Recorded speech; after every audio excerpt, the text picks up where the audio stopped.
What's up guys, today I'm going to be showing you over my first month of reselling what I've learned, tips and tricks that you guys can take on your way. Well, first up I'm going to show you guys kind of the setup I have right now for my reselling. I'm currently doing just clothing. I used to do Pokemon and I switched over. So anyway, on this side we have all of our inventory. It all has a SKU system, so each item is numbered, so when it sells I can just search up through that number, through all these boxes, pull it out and package it up. Now the setup we have over here, as you can see, I've got two softbox lights. I've got my backdrop right here, and I've got a hanger here just for bigger jacket stuff that won't sit there. But this pulls out. I put a shelf on it here, but it pulls out, sets up. I'm not gonna show you guys that today. There'll be another video if y'all want more in depth on how I set this up, but I'll show you guys that later. I mean, a decent amount of clothing, nothing crazy right now. I've got a bunch of shoes over here that still need to be listed. That's a bunch of bigger stuff that's been packaged. And I mean, I still have inventory everywhere. This stuff's got to be put in the inventory. This stuff's got to be listed and clean. There's a ton of clothes. Once you start actually trying to upscale it, you're gonna end up with whatever you resell all over your house, your warehouse, or wherever you sell at. But today I'm gonna do 5 of my biggest tips and tricks that I wish I would have knew at the start, because it would have saved me so much time and headache. So for tip number 1, we're gonna keep it pretty simple. You need to find a convenient and low cost way to get your product. Now for me, what I sell is clothing. So you don't wanna be spending $5 on an item you're gonna sell for $10, because all the shipping fees and everything taken out, you may break even or take a loss. So for clothes specifically, if you're going that direction, Goodwill is always a great place. Goodwill bins, if you have one near you, you can get everything for really cheap, probably $1.99 a pound. That's what mine is.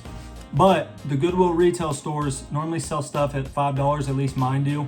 And you can find some very nice pieces in there. You have to be more specific with what you get. You know, you gotta be more picky because it's $4.99. I leverage those two. I also leverage Facebook Marketplace. You can do wholesale. I've done my first wholesale bundle and I got burn on it. It was all grade A, supposed to be grade A, and a lot of it came out really stained. So now keep in mind, the goal is you want to spend the least amount possible. That is the goal, because that's the highest profit margins. Even if you got a $15 Nike shirt, which isn't crazy, you bought it for 33 cents. You know, you're looking at probably around $12 to $13 profit depending on where you sell it at. So now that you have your items, let's just say you have a few items you want to sell, get straight to listing. Don't wait. Let's go ahead and get those listed on whatever you choose. I'd use eBay, Depop, Vinted, Poshmark. Those are the 4 I use right now, but you need to choose what platform best fits what you're selling. So if you're doing clothes, there's many different ways you can sell them on all of those platforms I just listed, if not more. Electronics and bigger things like that, you want to stick more towards eBay and Facebook Marketplace, because those are your 2 big hitters. Plus, you don't have to do fees on Facebook as long as you do a in-person meetup. Now, within this second tip, if you're going to start listing, you have to be ready to package and ship it out. You can't just list and then, try and figure it out throughout the process. You have to be ready, because when that order is bought, you want fast shipping, be reliable, have great communication, get it shipped out as soon as possible. Great customer service brings in more reviews, more good reviews, more people buy, rinse and repeat. So for me personally, a lot of people, at least I've seen, especially when I've bought off people, they've been printing out the shipping label on a piece of paper on a regular printer and cutting it out and taping it to the package. My personal opinion, that's just not quality. Shipping label printer or something, not a cheap one at Walmart. I got it for maybe $30. It's been great. Handled all my needs. I'll probably end up getting a better one later down the line, but for right now, this handles everything I need. So just shipping label printer, you can find them on TikTok Shop, Walmart, you can find them really anywhere. So that's for your labels and your labels only. You're going to be looking at, once you got the label printed out, you're going to be looking at a way to package it. You can choose whatever way you want. If you have electronics, you're going to need a box, bubble wrap, stuff like that. I use a clear coat plastic bag. It's not really a plastic bag, it's a poly mailer, plus the black outer shell poly mailer. So it's got 2 forms of kind of coverage to keep it protected. All I'll do is take the strip off, fold it down, put the label on it, take it to the USPS, and get it shipped off. So that's step number 2. You've got your supply, and you've got the process for getting it sent out or getting it listed and bought. Now that you've got the basics down, you're gonna be looking at ways to optimize this, because you'll realize once things start selling, you'll be taking longer to do things than you would like. So you gotta look at ways to optimize, make things smoother, shorter, more efficient, and then this is where these tips start to come in. So for number 3, I'm gonna give you honestly my number 1 tip, but since it's a beginner video, this is gonna be number 3. You need a good cross lister. And if you don't know what that means, cross listers are ways you can list one item across 4 separate or more platforms at one time. So you don't got to go to each individual one to list it. You can list it in one place and it will list on all of the websites or platforms you want to list to. That has saved me hours. I list 10 items a day of clothing.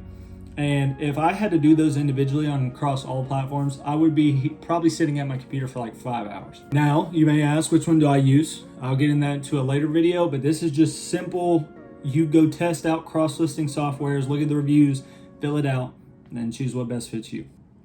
Now for tip number 4, a lot of people are gonna probably think this is a basic tip, but I've seen so many people struggle with this, unfortunately, and then it gets reflected in their sales. Price accurately.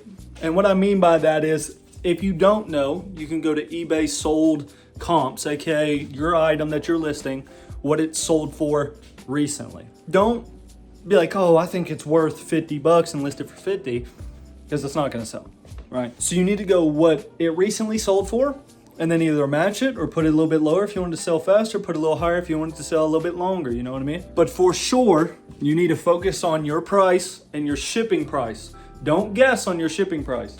I have bought this little scale that weighs all my packages, making sure my shipping price is accurate, and I do a fixed shipping price. That way, if it does weigh more than what I thought, it doesn't matter. If it's more than what I've set for my set price, then I'll pay a little bit more. If it's less, then I make a little money. Now, a lot of people, struggle with this, including me, and I've had to learn it and continue to learn it each and every day. But my last and final tip would have to be, don't give up and don't overanalyze all the numbers, right?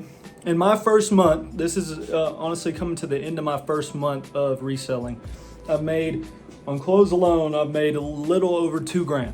That's profit. That's not revenue, that's just profit. So $2,000 in clothes, which is great for somebody who has a full-time job. I can do this just as a little side hustle, and it's at $2,000. Now the goal is to blow it up to something bigger, right? But unfortunately that takes time and patience. That takes consistency, the reps, doing it over and over again every day and letting it grow. So my point in saying this is, when you have a bad day, bad week, bad whatever, you sold 20 items today.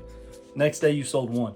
Next day you sold none. Do not overanalyze what you're doing wrong. Now, it's always great to continue learning as I continue to learn. I've only been doing it a month, so I'm not an expert, but I pick up on things pretty fast and I study the game. I study whatever craft that I'm doing. I study all of it to see if I can do better at anything. And even from experienced resellers that I've seen, talked to, whatnot, they always tell me the same thing. Don't overanalyze your numbers. Continue consistency, and after you say about 3 months, you can look at your numbers, see what you need to change to grow those numbers. Now, I will say, if you have any questions, I'm always open to comments, messages, and whatnot. I know this was a shorter video, it's kind of introductory video, and then I'll make more videos involving reselling, but this was just the start. If you guys have any questions about anything, don't hesitate to message me. If you guys want more videos like this, like 5 through 10 tips, got a lot more that I've learned. These are just kind of basic ones to get you started. But yeah, thank you guys so much for tuning in on this video. If you want to see more, go ahead and hit that like button and subscribe. I greatly appreciate it. I used to use this channel. That's why it's